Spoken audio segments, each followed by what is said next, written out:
hates you. Hello and welcome to Everyone Hates You, a podcast with me, Michelle Shaughnessy, where we talk about failures and rejections. If I'm not failing at something, I'm being rejected by somebody, which is why I started this podcast. Today we have Elliot Steel. Hello. Uh-oh. Comedian, podcaster yourself, right? Yeah, well, I mean, that podcast is fucking dying. Well, good. I'm glad I brought you on mine. Hopefully you can not bring that energy to this podcast. Yeah. Oh, no, it's my career's taken off in other ways, and I've just gone, I don't need this shit anymore, and left my friend who I've started it with to fend for himself. Oh, did you just bail on it? Yeah, cool. Fuck him. I'm up from number one. No, we still do it. We still do it. BTEC Philosophers. It's just, when we started it, it was like, we loved, and we still love doing it. It's just, he's now like got a lot more mainstream conventional TV success and all that stuff, writing jobs. And you've got the social success, social media success. Which is why I'm on this, because we don't know each other that well. And then you messaged me going... Okay, first of all, I had already had you on my list of people to ask. And then when I went to send you a message, I was like, oh, fuck, he's got like way more followers now. Now he's going to think that's why I'm asking him. That was 100%. That is not. I would have had you regardless, even when you had like 9,000, which is what you had like a month ago. And now you're at like what? Nearly 50. How did that happen? I found the flames of the culture war. Okay. So I like, by whatever the worst opinion is to have, I have that. And I'll do a funny video on it. And then I'm going to be surprised while my fan base turns out to be horrific. Yeah, I really liked your video on the XL bullies, because the second you posted that, I was like, oh, he's going to get some crazy comments. Yeah. Because people really are obsessed with those dogs and being able to have them. There's a bunch in my neighborhood off leash constantly. I'm probably going to get a lot of XL bully hate. But one of them attacked another dog yesterday. Just an off leash XL bully attacked a dog and a person. And the guy just like ran away with the dog before the police could come. So it's pretty nuts. Yeah, I think there's a thing where people go, it's not the dog, it's the owner. But you go, yeah, but I don't know anything about dogs, but I assume those dogs need massive amounts of space to run around. You'd think. And not a fucking council flat, which is where most of them are living, because people who, you know, there's this thing, it's like, it's not like, I don't want to say working class thing, but like a thing where people don't have money. They feel like they have to spend money or have something that's slightly aggressive to feel powerful. That's like me with all the purses I can't afford, but I have. Right, okay. Yeah. So okay. you've got like mass amounts of credit card debt. Yeah, 100%. Yeah. Okay, so that's like my version of the XL bully. I've got that, but like with like £3.50 lattes, where I like tap my card, I'm never financially recovering from this. But yeah, I think they have them to feel like a sense of, you know, I've got something. I knew this guy used to have this pit bull, and the only thing he would ever tell you about the pit bull is that it will fuck up any other dog.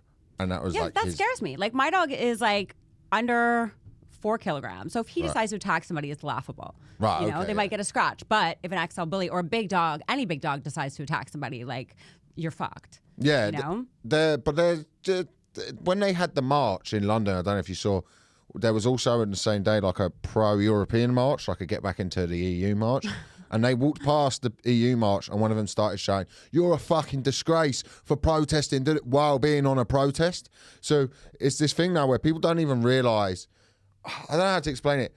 It's such a divide because of, I think, the internet and culture war stuff. Mm-hmm. People don't even realise they're on the same side. Like, really, you're marching because you have a right to march. If you see another march, that's a good thing. Like, that's good. Even if you disagree with it, we've got this right in this country to be able to go and stand in Parliament Square with a sign for whatever reason we want. That will get you killed elsewhere. But we're now at a point where people will look at other people doing that and be like, those people should be killed for what they're doing, but I should be allowed to march for the right for my dog to maul a toddler in a school. Like, and there's people marching for the right to have that. And I don't know if we should necessarily take the XL bullies away, because it's never really affected my life. Mm-hmm. So I don't really care about it.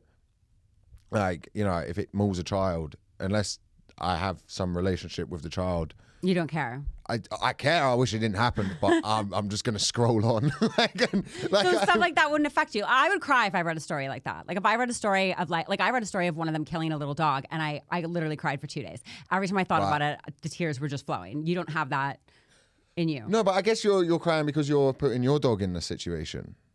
Well, no, I have empathy. So I was trying to think of like... Don't say like I'm not... No, I was raised... there was like at my school, I was just as the internet like came onto our phones, like that's when I went to school.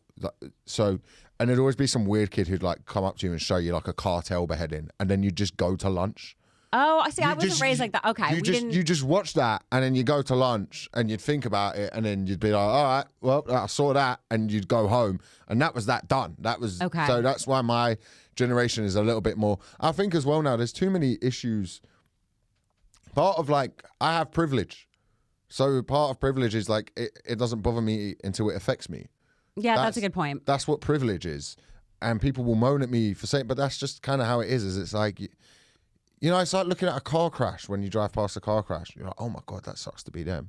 And then later on, you're like, oh, there's a KFC at that service. Well, yesterday I saw a guy, I didn't see the accident happen, but I saw it after a guy got hit by a bus in my neighborhood. So the street was closed for like 3 hours. And I saw him on the ground with like ambulance and stuff. And that made me cry too. Like, I get really affected by things like that, which is why I can't watch the news. Like, I used to have the news on 24/7, and then I realized it was making me like really sad and depressed, which I am on a good day regardless. A little bit. So now it just comes like, there's too many of these. I've got all of this going on. And then there's also, credit card debt. Like, oh shit, I've got to do my tax return. There's all of these things going on. And it's like, yeah, I can't spend every minute of every day taking on everyone else's problems. Like, I've got to focus on my own ones. And also my comment sections are... Comment sections are one of the best comment sections I've ever seen. Who, mine? Yeah, they're like, people really love to hate you. And I love it. Very unhinged. Yeah, they're unhinged, yeah. And then, so I've just kind of learned to like not read that. I have a really hard time with that. What, reading the comment section? Yeah, I have a really hard time with it. You'll get sometimes people, do you know what? The minute there was this guy who was so anti-Semitic to me the other day that, I don't know, like it was so racist that I could only applaud. Oh, I think I saw you post something about that, right? He was so anti-Semitic that I was like, that's kind of poetry. Yeah. To hate someone that much and convey it in such a disgusting way, that takes a level of skill. He was like, look at that nose and those ears. You're not English, oy vey. And I was like, that's so hateful. And I clicked on his profile. I went through it and I saw his wife was ugly. And I was like, all right, that's cool. He's part of the master race, but he ended up with an ugly wife. You didn't post that, right? No, I would have. Okay, good. I would have, though. Well, that's not fair to her. Your husband shouldn't be anti-Semitic. How am I? The gloves are off. You can't come on someone's page and be racist. No, but you and could then go and then leave your account unlocked for me to go find what I can find. I just feel bad for her. Like maybe she doesn't realize what he's doing like on the internet. Yeah, but that's... And then she's going to wake up and be called ugly online. And that's going to affect her. Till death do us apart for sickness and in health. You took those vows. You take on each other's responsibility. You can't... I don't know if I agree with that. You can't go on... Yeah, but that's because you're a woman, so you're putting yourself in the position of like, if someone was to do that to me, I'd feel upset about it. So that's like always... I know that's always the thing with online is it's like, it'd be fine for me to drag that guy up and call him ugly and stuff. Yeah. But that wouldn't hurt him. He wouldn't. Guys don't care about shit like that for the most part. Okay. Nah. What would hurt you? What has a comment ever hurt you, or is there something that they could say that would affect you? I don't want to give people that ammunition.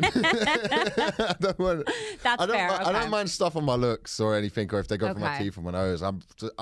See, that's what I care about. If they're like, you're not funny, I'm like, whatever, I don't care. But if they're like, you're ugly or you're fat, I'd be like, I hate myself. Really? Yeah. That would get to me. But that's because like the pressure put on women, especially in our industry, is like a whole different... It's crazy. And I also think growing up being heavier too, right? Like I think you went through a bit of that too. Yeah, I was fat. So I think like that...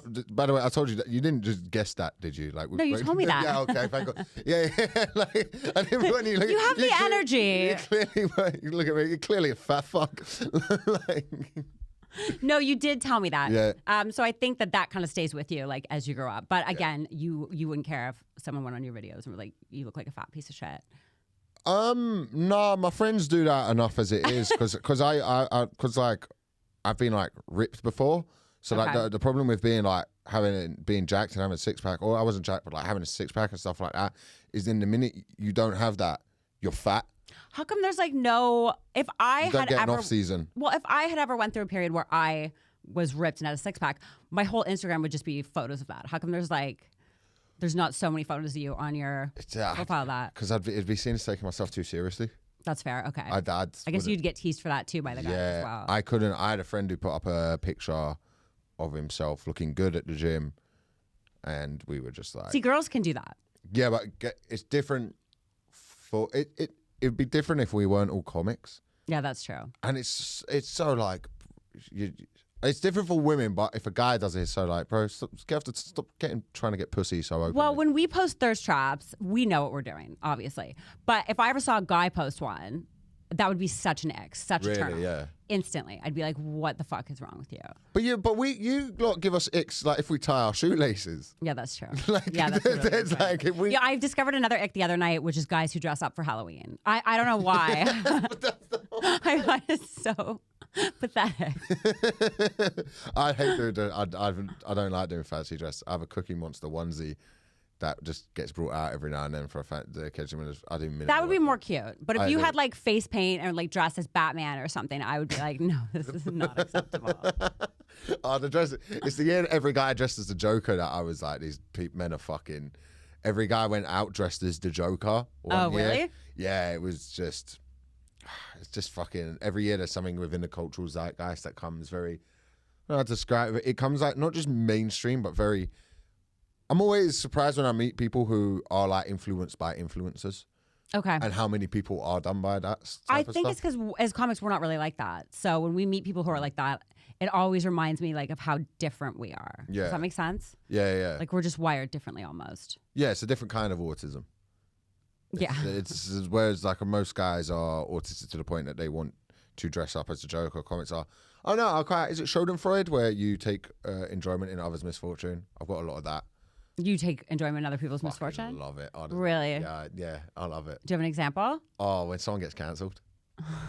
Even though I'm gonna, some DMs of mine will come out one day. If I read my DMs, it's like furniture in a room would start floating. Yeah, but the thing with you is you would be like, whatever, I did it, let's move on. Like you wouldn't fight the cancellation. You would embrace it and you would make it funny. And this as well is very different for female comedians to male, because our messages are just from other guys, like going, oh, enjoyed your set in Swanley tonight, mate. And then like female comics will show you their DMs and it's like, Jesus Christ, this is horrific. Well, I was saying like I have a bit about it, like which is true about how like you guys get chicks after shows, like chicks, like that clip that you posted where the guy was with his daughter and she's like, he's like, oh, my daughter thinks you're fit. Like that's what you guys get. You guys get that kind of stuff. The only guys that we get after shows are those type of guys who are going to send you an unsolicited dick pic and then be angry when you don't respond, or a guy that will hang out with once and he'll be like, I think I want to do comedy. Like that's why I stopped going out with guys after shows like long ago, because it would always be that. It would always be, I want to do comedy or I can do this. Is that like annoying as like as a comic to like have the person you're with go, oh, I've seen you do it, so I could do it. That's how it feels. If I went out with someone, my ex-girlfriend, if we were together and she went, I'm going to start doing stand-up comedy, I would have broke up with her there. 100%. I would have been like, absolutely fucking not. I've already got my dad like to rival with. I don't need you. Yeah, that's fair. Also, she was funny. Like do you know what? Weirdly, she could do writing. I'd be like to someone like going to writing, going to something like this isn't. Can you imagine? Like, and then you just have to see them at gigs too. Be like, oh, I'm doing this tonight. Oh, I'm going to do this too. Like that would be really annoying. And then you would have no separation of like personal life and professional life. No, at all. Which you probably already don't have living with your dad, who's also a comic. Yeah. No, that is pretty rough.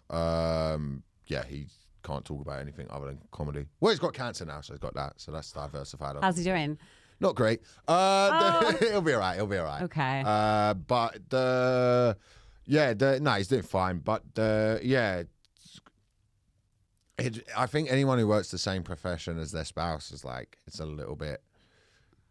You know, I heard someone say something good once, which is like one headshot per household. That's really funny. And I was like, yeah, that makes sense. That makes sense. Well, it's weird too. So I dated this guy in Vancouver years ago, like probably like 2010. I don't even remember what. It was just some random guy, like couple-month relationship kind of thing. And it actually... Well, I went crazy, of course. That's how I end relationships. Like his name, I'm going to say his name. I don't care. His name was Sam, and I was pissed off at him. Like I had paid for everything. He had no money, no job, whatever. Okay. And then one day I had enough, and I called his phone company and said my name was Samantha, and had his phone plan canceled. And they're like, "Oh, we have it under here as Sam." And I was like, "That's what my friends call me." And I convinced them that I was him, and had his whole phone plan like shut down and canceled. That is psycho. Yeah. Yes, I know, but this is the thing with women. Is like, I say this is. We like men are we're scary because we're stronger than you. Yeah. Just naturally, it's just You are. Not all guys I know are, but yeah. Not all male comedians. Like, let's be very like sometimes you find out a male comic's like a sex offender, and you're like, that guy, like, he can't even bench press 30. No, but this guy wrote me out of the blue recently and was like, hey, I just wanted to see how you're doing. Like, I think you're killing it. And I was like, oh, great. That's so nice. And then he was like, so I just wanted to reach out. I started to do amateur comedy, and I was like, done. Like, I never replied again. I was like, so even after I canceled his phone plan, I went crazy on him. He still decided to reach out 13 years later to talk to me about becoming a fucking comedian. Oh, no, you can't do that. No, bro. you Have some can't. self-respect. That's the third guy that I've been with who has then started comedy. They've never lasted. Like, they're all terrible at it. But it still makes me be like, were they just with me watching me do it and being like, you know what? I could do this. But I think that's that thing that is like, there's nothing pisses me off more than this sentence, but I'm going to use it. Okay. And that's when women go, give me the confidence of a mediocre white man. Okay. Right, which like fucks me off because I like wish I had. I don't think I've ever used that sentence. But I wish I had the confidence of a mediocre-looking women sometimes. like I'm tired of white women acting like they're not us. Like we are. Disgraceful. Yeah, like, I get that. We're all way too more confident than we should be. Like black people are so much better at sports and like stand up and everything at us, and we're still somehow like, nah, we're number one. Like I don't know where white people get this confidence from, but we've got it. But like for some reason, white women now act like they're not part of the history of white people. Okay. A few things. We are, and I do think a lot of us do acknowledge it, but I do think there is something to be said. We have that where you might think it's coming off like we feel like we're not part of that problematic history. I think we just don't want people to forget, like, you know, we didn't have the vote for the long time. Like we were, not working class white men. Like this is the thing. It's not every white. We couldn't guy get our own credit cards till like the 70s or something. I know, and look, now you buy handbags with it that you can't afford. I definitely have a problem. It was somebody should take away my credit card, and frankly, I would give up my right to vote if I didn't have to pay for anything ever again. But I'm not saying that women historically haven't been treated like shit, but like historically, everyone gets treated. Yeah. Like the problem, like the British class system is. I was having this conversation with my junior other night with everyone, where someone made the point that like in America, as fucked up as America is with race relations, everything. Oprah can come wealthy enough and be part of the elite. Yeah. Right. But in Britain, no matter how much money you make, you can't be necessarily part of the elite because of the way the class system's structured. Yeah, the class system confuses me here, and I've never heard people talk about class system so much until I moved here. Yeah, because you can't, if you even become a millionaire in your working class, you're still working, you can still be seen as working class. Even if Why you're is a millionaire. that? Because you buy a Range Rover and get turkey tea. Okay. Does it have to go with Smith. your lineage? Is that kind of like what you're saying? Like nobody will be like, oh, well, you came from this family. You're still always going to be working class. Yeah, okay. so Paul Smith is a perfect example of this, right? Paul buys nice jackets, drives expensive cars, probably has a real nice house. He still screams working class. He still screams like, it's like, oh, that's new money, working class. Now, I love new money. Yeah. New money people are the best because they'll spend it on you. Yeah, they're fucking idiots with it. They don't know what. Yeah, some of the richest guys I've dated, any of the ones that were old money, so cheap. The cheapest. Really? Yeah, we never did fancy things. We never money, yeah. Exactly, right? But then you find a guy that just got money. Like when we in Alberta, when we do shows in Alberta, we all used to try to find the oil guys because they would like just be like, like from very low income families, but then they get a job working on the oil rigs, which you could die, so they pay you a lot, and they would just, be out of work for like 2 months of the year and just be hanging out in Alberta with so much money in their pocket. And those were the guys that you would try to find if you were out there. What was it like when you found one? Were they great? Define great. I mean, I was drinking that. And so, I mean, they were fun to hang out with. Like, you don't pay for anything, and they, like, take you and all your friends out for, like, a fun night, Right, yeah. I mean, there's definitely a fear that you might get murdered after you fuck them, but, like... But you gotta weigh it up. you gotta check the balances. Free drinks, like, safety. Isn't that part of the excitement, no? A little bit. A little bit for me, but I definitely am not okay up here. No, so. I know. It's like, because I used to be way more misogynist than I am now, and I'm still working on it. Like, Yeah, that's what I like about you, though, is that you acknowledge those things and you are working on it. Like, sometimes I'll see you say things and in your brain you're like, okay, I shouldn't have said that. And you'll laugh about it and stuff. But I think not a lot of people have that. well, like I grew up with like my mum's got borderline personality disorder. Okay. So I stopped living with her when I was about 12. I didn't really speak to her again until I was about 16. Mm-hmm. And even now, like our conversations, we don't talk about anything at all. Okay. Like really, I just go around there and whatever. She goes, "You want to put TV on it?" And I just put the TV on, and that's it. That's our relationship. But if you're a woman who grows up with like an abusive father, you're allowed to hate men. Like you're allowed to do that. But if you're a guy, you're not allowed to do that because like then women will tell you, right? You why can't you're say a I piece hate of, women. Right? You're okay. a piece of shit because we're all angels. And you go, but but I speak to you. I know you all hate each other as well. Yeah, we do. Like, We're so mean to each other. I hate men as well. I don't like it's a people issue, not like I just look at sort of like people and humanity itself and be like, you know, everyone's got good bits about them, everyone's got bad bits about them. But like that's the complexity of all of this. Well, and maybe not upset isn't the word, but I was watching this like female comic set once. This was a while ago. That's your first mistake. It kind of upset me in the set because she went on stage and started talking about. Bothered you a little bit. She went on stage and started talking about this guy with a small penis she had been with and ripping him apart. And I was like, that's really inappropriate. Like, I wouldn't. Like, you couldn't go up there and start talking about this girl that was bad in bed without people being like, what the fuck? Like, do you know what I mean? Or talk about the way a girl's body looks 15 naked. years ago you could in this country. And that's maybe. all stand-up was maybe. a lot in this country.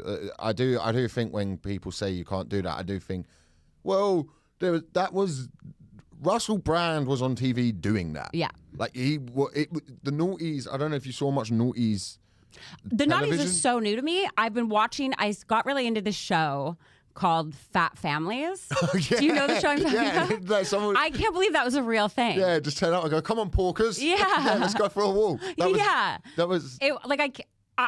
Lately I've been really looking into old British reality shows, and I can't believe this Benefit stuff. Street. But for a country that's so uppity on class system and has the monarchy, like, how is that allowed? Because if you're doing it to working class people, it's fine. If you're doing it to... Is that what it is? Yeah, Okay. and like, you know, that's the way British society. It's weird. It's because it comes from an old feudal system. It's you're stuck where you're stuck. You cannot get out of where you're stuck. So therefore, you're allowed to ridicule these people because they're like, we can't ridicule upper class people. They're not there to be ridiculed. But if you're working class, you know, and they get to be on TV, which is a big thing, you know.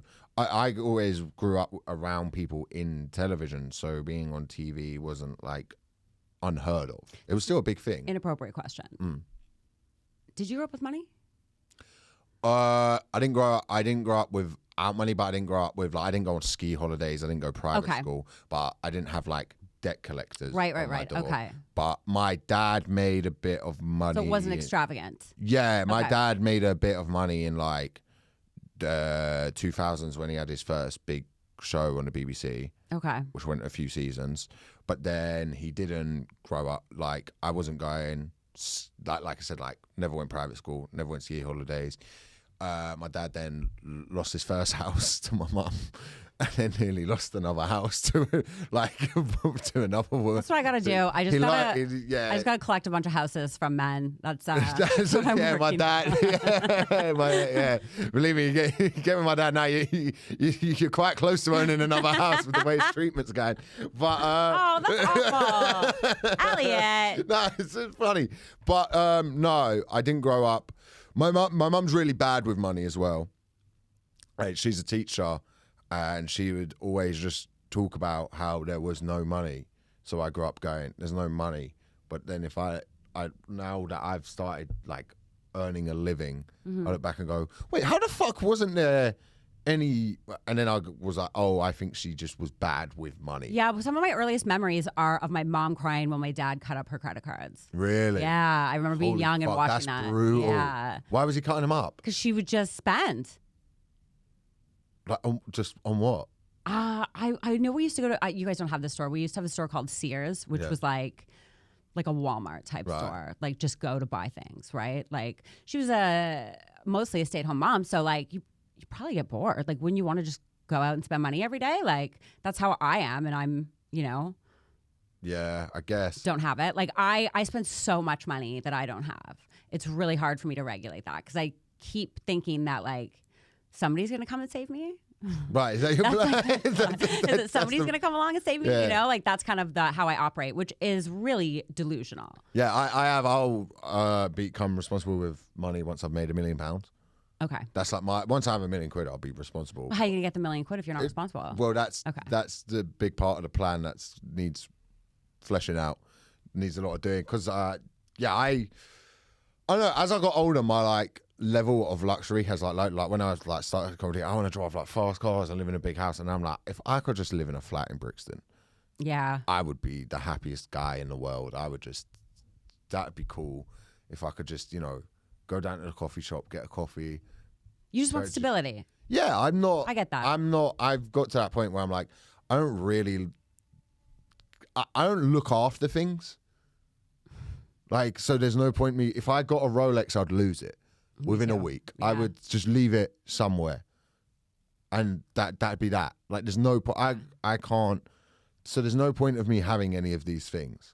Like, I'm still at that stage of my life where I want to own Gucci just because I think that you will. Yeah, but like, will I be able to afford it? No. Will I own it? Yeah. But that's such like Gucci is such the poor man's rich, the poor man's rich item. Like, do you know what I mean? Yeah. I was so into Gucci, and now, but it's different in North America because I could walk around the rich neighborhoods of Toronto wearing labels, Gucci, Balenciaga, like labels all over, and everyone would be like, "Oh, cool." I couldn't wear that walking through Knightsbridge here. People would be like, "That's." Tacky. You're tacky and low class. Yeah. So it's very different here in that regard. So I'm all obsessed with this whole thing called silent luxury. Have you heard of that? Where it's like wealth whispers. That's the whole thing. Is it like it's like a white T-shirt, but it costs like 800 quid, but it's not. You don't know the brand. You don't. Yeah. So that's my goal is I want to be able to get into like the silent luxury. Where you're wearing something and only people in the know. Yeah. I feel that about watches. I don't understand why people spend that much money. I don't either because I couldn't imagine wearing a watch that wasn't like an Apple Watch or digital, like that counts my steps, that does the, like there's so many ways to see time now that watches you don't really need anymore. But I think it's just a flex, isn't it? It's the like, if you go to a bar and you want to attract women who are out to look for a rich guy. Oh, I didn't think about that. That's like, look at the watch. Okay. I dated a girl who sort of went out with quite a few like wealthy people in one time, and she was like, she's like, when you go out with like guys who have like money, she's like, you generally have to learn about wine. Like she's like, you have to learn to go to a Michelin star restaurant and not be like impressed by it. That's very true. Like you have to go there and look comfortable. Yeah. Whereas I go to these things and don't. Although I always like when sort of celebrity level that I've seen of people I know who quite well know get to that level and can turn up looking like shit. That would be my dream. I love. Yes. I love people who walk into like a lot of athletes. Private members bar, and they're like, I've got money somewhere, and I'm wearing a Ralph Lauren tracksuit. Yeah, and that's what I wear to your restaurant, Marco Pierre. Why I don't give a fuck. Like, I like that. That's like a big sort of. That'd be something I'd like to do. But then I don't know. I don't think I'd be. I think being flashy with money is just a bit rude as well. Yeah, but it's kind of fun. I know, it would be fun to be like... It is rude, though, especially in a cost of living crisis. When I did Kate's podcast, I mentioned something. We talked about how when I first got here, I lived in the Waldorf for a little bit. And I talked about how like I hired a chauffeur for like the first week in London because like I thought things were going to keep going money-wise for me the way they had been. And somebody commented and was like, this is really disgraceful to chat about during a cost of living crisis. And I was like... what am I supposed to say? Like, you know what I mean? Like, people get really sensitive about it. Yeah. I mean, I have no money anymore. Like, it's gone. I wasted it all by staying at the Waldorf and hiring a chauffeur. But there was a time when I was more well off and I was very flashy. I was very generous. Yeah. But I definitely was flashy with it because I didn't grow up with money. Right. Okay. So I felt like I needed to be like, kind of like, I'll show you. Do you know what I mean? Does that make sense? Yeah. I know people I know who've grown up with money. They're just comfortable. Just comfortable being around and things. They're also comfortable with not having money. They're also comfortable not spending it. Because it's not like, oh my God, I have this, I can buy things now. That's my problem. As soon as I get a big check, I'm like, what can I buy? Yeah. You know? I've had to learn to like just go, just don't. My problem is that I like drinking, so I'll just go. Like, if I went out, like I can easily. I used to be really bad at it when I was in my early 20s. If I was paid like cash at a gig, just Me go too. out. I Yeah. would just go out. Well, when I drank, I was like that, and I would pay for everyone else. Yeah. Because I'd want everyone else to come out and have a good time. Yeah. And people be like, "Oh, I can't afford it." I'd be like, "Don't worry, I got it." You know. I did the Bedford one time. I was like 19, so it pays you like 160 cash. Like 19 years old, you got 160 quid cash, and I had to get cash out to get a cab home, like from the club. I didn't go anywhere other than where that comedy club was. I just ended up, just staying out, drinking, doing drugs, like just dumb shit that just fucking. I look back. I'm glad I did it, but I go, all right, you can't do that all your life. You can't get. As I get older, I'm now looking at. I just had a weekend away at the Galway Comedy Festival. Yeah, I saw the photo of your room. It was What was that? It was, I don't know. Were you like a dorm room or something? Or Yeah, I think so. Was it anybody else there? No, nobody else so you had was bunk there. beds. Yeah, well, we dropped off everyone else in a nice hotel. But I'd say this, my hotel was 2 minutes from the main bar. So everyone else got a nice hotel, and they were like, "We'll just put the kid in this one." That's 100 really funny. I think their logic was that Elliot will go out. So I mean, they're not wrong. They weren't wrong. So see, I would have raged about that. Let's give him a hotel that's 2 minutes Okay. from the bar, which it was, the main bar, the Rasheen or something. And it was, and to be fair, like, I barely had to pay for a drink. If I went up to the bar and the guy running it was there, or one of the barman was there, they were like, no. Okay. Like, they look after you. And it's fucking fun. But I stayed out on the first night drinking. And I went upstairs. I was social smoke now, so I was having a cigarette, and I felt myself start to sway, and I was like, "You've got to go." That's when it gets embarrassing when you feel that. Yeah. I was like, and it used to be I'd stay out drinking if that was the case. But yeah, now do it's a like, line to maybe keep the party going. Yeah. See if anyone's got some coke. That You're was like, I gotta pass out or do cocaine, one or the other. Yeah, and I just went to bed. Good for you. I just was like, I'm not going to say anything. And our Irish goodbye, and I've just learned about the Irish goodbye, which is How did you just learn about that? No, but I just learned that I can do that. Yeah. That's my favorite thing to do. I always do that. It's great. Yeah, even when I don't drink anymore, but I still do it. I did it from Katie Green's party when she had her Love it. quinceanera. I went there, I got hammered. I think I screamed something at Vittorio, and I thought it was being funny, and I saw him look in his weird autistic eyes, like just. Then you were like, upset. peace. And I was like, all right, I'm just going to say bye. I just left, and I thought, all right, I'll just let them bitch about me. I'll just go home. Love it. I feel like we need to get into some rejections and failures. I mean, this is a very fun conversation. But so I started this podcast because obviously, I mean, I feel like we're getting to know each other. Yeah. Because like I met you when I first got here, and then I didn't see you again for like a year. It's weird. Yeah, we did sometimes. Altitude. Yeah, and then I just didn't see you for like over a year. And now I think we're playing at the same club, so I do see you more and chat to you more. So since moving here, I've definitely felt like a failure for sure. And I got really sick of people telling me that there wasn't a place for me here, or being like, nobody knows where your place is. So I just decided, you know what, I'm just going to try this and talk about being a failure and being a reject, because I think we all go through moments like that. Yeah, that's weird that you think that, but okay. I've always thought you were quite like. Oh, I'm great. I'm really fucking hilarious. Okay. But I'm not worried. I have confidence in that regard. Okay, I know yeah. I'm great. I know I'm better than a lot of people. I know there's also a lot of people I'm not better than. I'm very realistic when it comes to my ability. Like, I can look at somebody and be like, I might not like them, but they're a great comedian. But I also think comedy is a bit different here in the sense that people do turn and burn material more. They do craft these hours. It's 'cause So of Edinburgh, yeah. I'm not there yet in that regard. I haven't learned how to do that properly. And that's what I'm trying to do. And I know there's people that say you don't need to do that, just focus on being funny. But if being funny was enough, a lot of people I know and a lot of people you know would be a lot further ahead. And it's just not enough anymore. I think so. I think it's not that it's necessarily not enough. So it's going to be quite industry specific what I say. Okay. Which I don't know if the listeners will like. I think I don't even know if I have listeners yet. Okay. So, you know. I think the work rate of stand up or any job with anything now is so changed because of online. And I think what it used to be years ago was people go. There used to be a thing in this country, I don't know if you knew it, called t-shirt and haircut comedians. No, I've So never that heard was of like all your old school comedy store lot would Okay. like moan about Jack Whitehall, Russell Howard, Okay. Chris Ramsey, Daniel Sloss. They're just t-shirt and they wear a t-shirt and they have a haircut. Okay. And that's what the industry's looking for. Now, the industry is in a different way. It's all diversity and stuff, but nobody really watches TV anymore. Nobody really gives a fuck about that. Like, people watch online. Yeah. Okay. So, and the same people still complain about online, and it's like, but there's the avenue.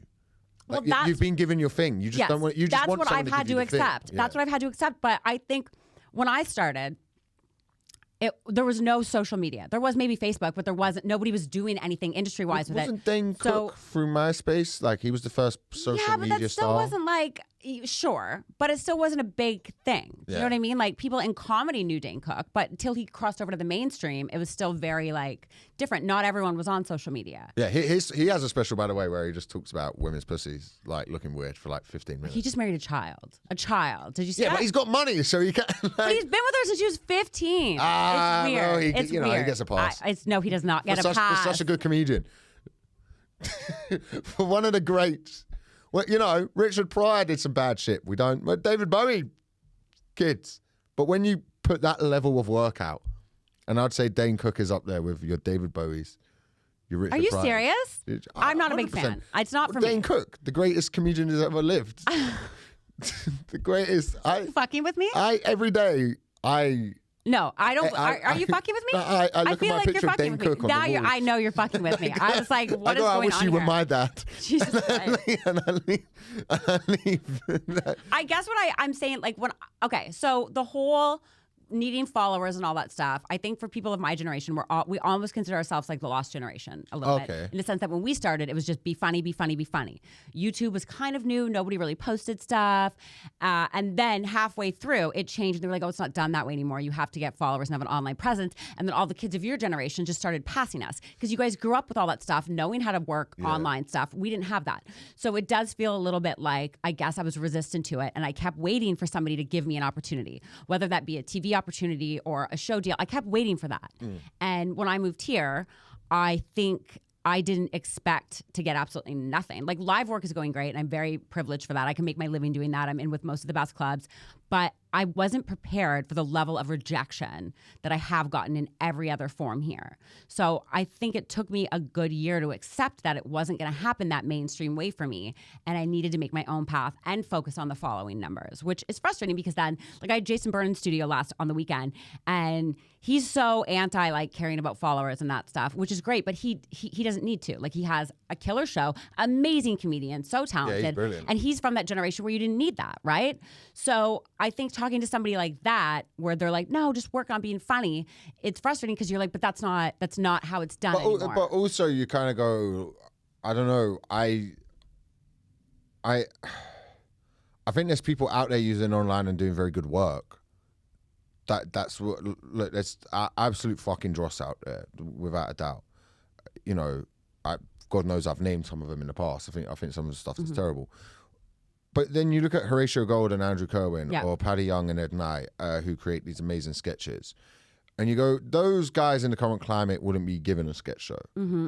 But they can now make their own sketch show. Yeah, and once you get the audience, you can tour. Once you get the audience, you could talk, sort of, ish. But, like, God knows what the fuck my audience is going to look like. Honestly, MMA I am excited to find out. So when we talk about rejections and failures, is there a specific thing that still bothers you that you've been rejected from or failed at? Yeah, I got rejected recently from a Comedy Central series. Okay. I was pissed off about it because I did everything I thought you were meant to do. I went on their series they do at the Pleasance. I went on and did like Edinburgh, did really well at Edinburgh, did all this online work, come like a really good comedian, and then just kind of got told like. It surprises me that you wouldn't have done that, to be honest. Well, it's because, I think I'm a straight white English dude, and I'm also quite a maybe not the safest of bets in terms of what I might say. Fair, okay. I don't just want to go like, it's because of diversity. I think like people blame that way too much. People do blame that way too much, and a lot of the people who blame it, they wouldn't have got it regardless. But I do think, and I've been told this by a producer, that sometimes they tell people that when they don't know what to say, when they're like, they wanted to go diverse. That's just a way to blow you off. Which is a bad way to do it. It is a bad way to do it because it's not fair to the people who do get it. Yeah. Because then you're going to be like, well, they only got that because that person told me that. You know? And also, people, like, it needed to happen because in this country years ago, like, a panel show was just 7 straight white Agreed, dudes. but I will say... It was good. There wasn't... No. But that's the way it is. But I remember being like, what the fuck about that? But now I don't really give a shit because of the way my online's gone. It's going great. Like Yeah. it's. I don't want to say inspiring because I don't know that I'd put you in that sense. Nobody's inspired by what I do. But it definitely made me feel like I will be okay. To see Yeah. people getting success like that, it makes me feel like, okay, I just have to find my niche and find my market. But it has been a lot of rejection. And it's been really, really tough, you know? It's difficult, but I always think those things are what get rid of the weak in comedy. Like, I think when I see people... and also, it took me 9-10 open spots to get in at the Comedy Store. Okay. Yeah, there's a picture of my dad on the wall. Okay, Like- so when people call you a Nepo baby a lot, I know a lot of it's in jest and it's your Yeah. friends joking around. Are you kind of saying like there were certain things that still didn't help you, even though your dad was a well-known comedian in this country, like getting in at the comedy? It helps with a lot of things. The main thing, and I always say this, is it gives you a confidence that you know that this is a viable career path. Okay. That's the biggest thing. People from like a lot of truly working class backgrounds, like if they go, I want to be a comedian, it's like, well, maybe not so much now, but it's like, what the fuck? Like, that's unheard of. There's people who I know who sell a lot of tickets and their parents still don't really get what they do. But my dad always gave me the confidence to know that like you could go in and do this. The levels of which I fucked it up were incredible, but I was very arrogant. You're also young. Until I was about 20, 21. I fucked up a fringe really badly. Yes, I wanted to ask you about that. I saw you post about that. Yeah, Your yeah. first fringe. So you fucked up. It was my second hour. So your second hour, you fucked up really badly. Yeah. In what regard? I didn't have a good show Okay. because I barely put any of the work in. Both in terms Okay. of writing. The show was fine. The show was scraper freestyle. Mm-hmm. But I was walking out every night to like 14 people. And I just was like, I just let it get to me. That's how my fringe was too. It gets to you. And It's tough. yeah, it's really difficult. And all my mates were killing it. My mates were like Daniel Sauce and stuff. And like Gareth Ward was debuting that year and he was just selling out the room. He was selling out the same room, selling it out every day, getting great reviews. I had loads of my mates were just doing better than me every day. I walked to my show dreading it. So I then just came hedonistic. And my thing came like, well, I'm going to stay out and drink and party and like... Because in your mind, it was already a write-off and a failure, so you were going to have fun. Yeah, get with girls and do all of that And stuff. if that and like, happened now, you wouldn't have that same attitude towards it. I wouldn't allow myself to be in a position where there was 14 or 15 people. That's why I was nervous about going up this year. So whenever like doing a room that was like sold out, like mainly sold out, like I would always take a moment backstage to go, do you remember when we used to do like, and then it comes a different kind of thing where you walk out and it's sold out, but it's full of like people who don't come to see you. Usually they've come because there's a good review. So now you're like performing to a different, so you have to learn like a different thing, which is cool. It's part of the job. But I fucked that up and like nearly basically got dropped by my agent. My agent Danny had like a big go at me, like proper sat me down and gave me a fucking talking to, and was like, I remember him saying, he was like, "You're in a fucking rubble now, mate. You need to find a way out of it." And like just got up and left, and that made me. So I went. I didn't drink or do drugs for like 3-4 months, and just got my shit together. Just trained Muay Thai and wrote and gigged loads. I just gigged and gigged and gigged, and I was like, okay, well, what if we talk about this, like. And that's when I kind of learned, like, talk about what's going on in your life, because that's interesting. Like, if something bad's happening, talk about that. 100%. That's fascinating. Yeah. So that was sort of where I learned to be a little bit more honest on stage. So I needed to go through that. But I got picked up when I was 16 by one of the biggest agencies in the country. We all know. That my dad was with. Yeah. Right? So that helped you get that, but that was as my- far as that took you kind of. But that was a really bad thing to happen to me. Do you think you thought it was going to be easy when that happened? I am disgusted I am here today. Like I'm sat in, I'm pissed off that there's not a helicopter picking me up. Listen, that's what I thought would happen. I'm going to bring you down with me into this failure pit of disgrace. But I mean, like, in the sense of that, like, everyone knows, it's Wednesday, Elliot's not got anything on. I could get him into the studio. That's a very good point, actually. Like, I could, so I think that from when I was like 16 to 19, I was like, and I know of another comic that's happened to. He didn't go through what I went through, and we started at the same time. And he now, like, no one really gives a fuck what he's up to. And he was always beating me. He was blowing me out of the water. And now it's like, well, he didn't do the work that you kind of have to do. Yeah, I think I definitely spent a lot of the last year not doing the work I needed to do because I was very depressed. That's a good place to start, though, is that you know it. I definitely know it. Yeah, like, I mean, other than just doing shows on weekends, I wasn't hustling during the week. I wasn't out top secret. I wasn't writing in for spots anywhere. I wasn't, because I was just, it was such a different, I hadn't had that hustle in so long, you know, because in Canada, I could just call somebody and get a meeting with like a production company or get a meeting with a network, and not having that here, I was almost angry. You know, but then I had to look, not to be cheesy, there was nobody to be angry at but this gal, you know. I had to like be angry at myself. Oh, it's horrible. And be like, I wasted a year being like, oh, okay, well, when's this stuff coming? Like, is this just what it is for me? So I had to really look inside myself a few months ago, actually, and be like, am I happy with where my life is? And I'm not. So I'm the only one to blame for that. And I have to, like I said, make my own path and try to like take the failures and rejections I've had and make them into something good and hopefully something funny. That's quite a therapy. That sounds like quite therapy language. It is. Like, that's sort of, I noticed that a lot with people I know who've done quite a bit of therapy.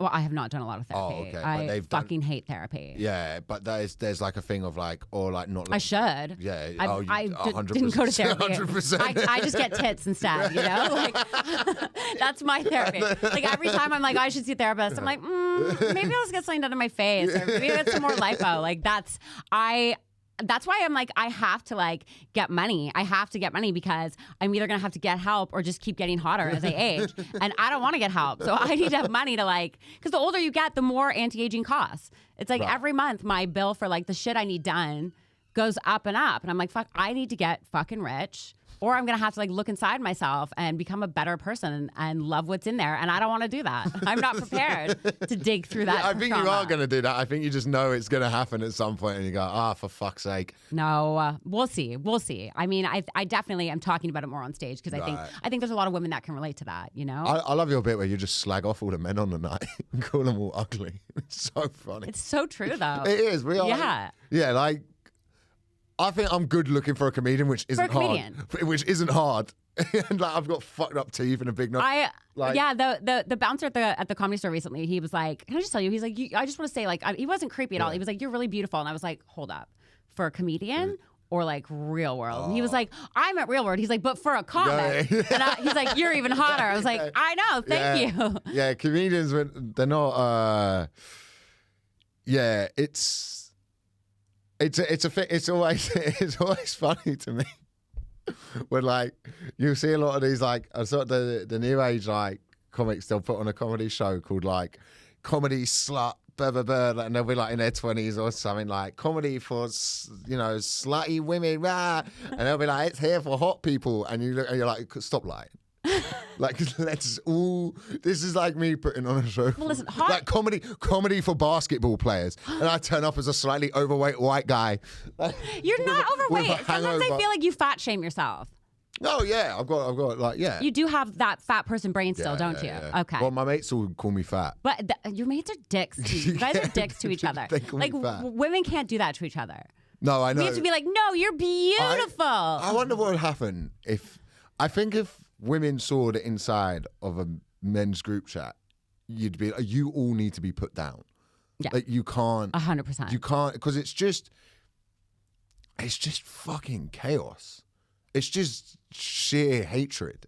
Yeah. Like, because we can't say I love you. No, so you bully each other. So we bully each other. That's our way of showing. But sometimes the bullying, like if you get really good at bullying, so then one of them actually annoys you, so then you really turn the bullying on. Well, I kind of have a bit of that brain too. Like, I'm really mean to people I love because I think it's funny. Because with me, I'm like, but it's funny. And I've had a few people be like, well, that really hurt me. I'm like, but it was funny. Like, I had to really kind of like check myself a little bit and be like, okay, some people you just can't joke around with like that. Yeah. You know, like you just can't. And it's tough because I always think of really funny, mean things to say. And I've had to learn to like police myself and be like, okay, like I can't say that in this situation, even though it's the funniest thing to say.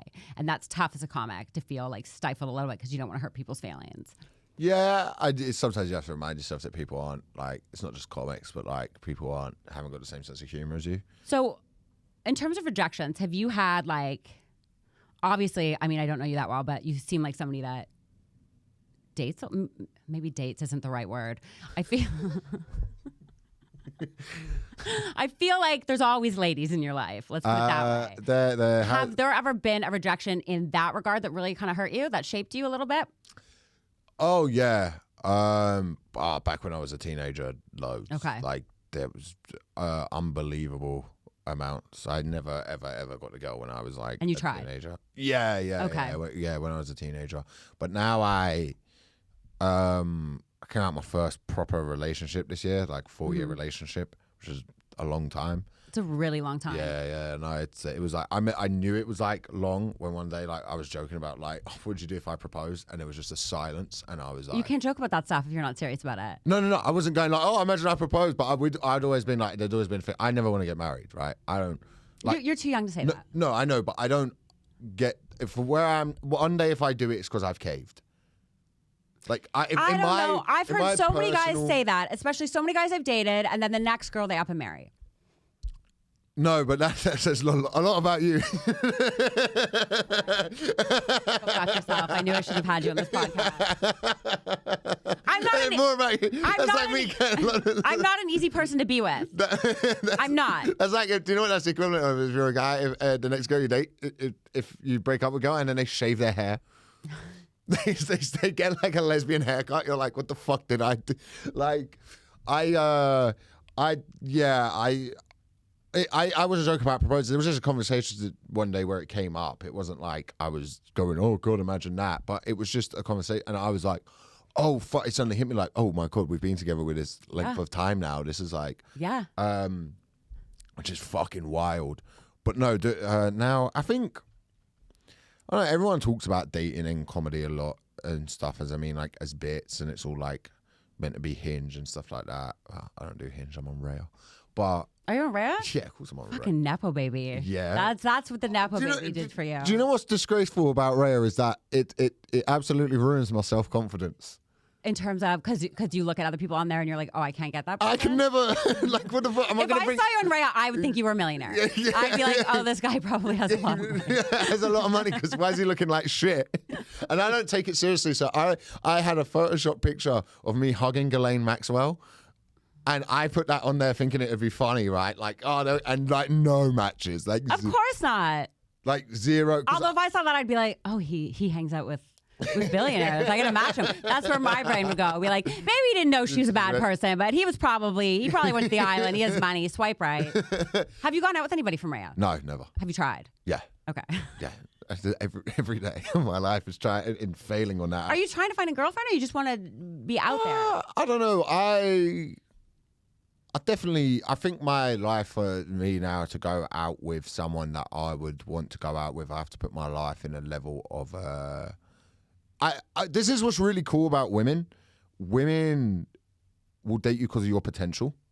Women will look at your potential and want to help nurture and grow that. That's why, like, when women take a lot in divorce, sometimes I'm like, I think they probably helped out more than, when guys are 100%. You know when guys are like, not in my dad's case with his ex-wife, she did fuck all. Yeah. But like, I've seen the bad side of it like a lot. So that was always my view, is like, oh, women take all the fucking money and do nothing. But now I'm like, there wouldn't be money if it wasn't for a lot of those women. Yeah, she might have sat home, not just with the kids, but also like, no, don't quit. No, don't, like held it down in the most, be there to talk about with and, help make decisions and be adult enough to take the back seat for a little bit to let someone else be like the star. And then he ends up like fucking the makeup girl or something. And then they're like, of course. That's what happens. And that's what always happens. That's what always happens. Yeah. And it's frustrating because I feel like for me, I think as a woman, I do wish that we had that leeway for somebody to look at us for our potential, but I don't think it works like that. But I also think as a woman, you don't have to,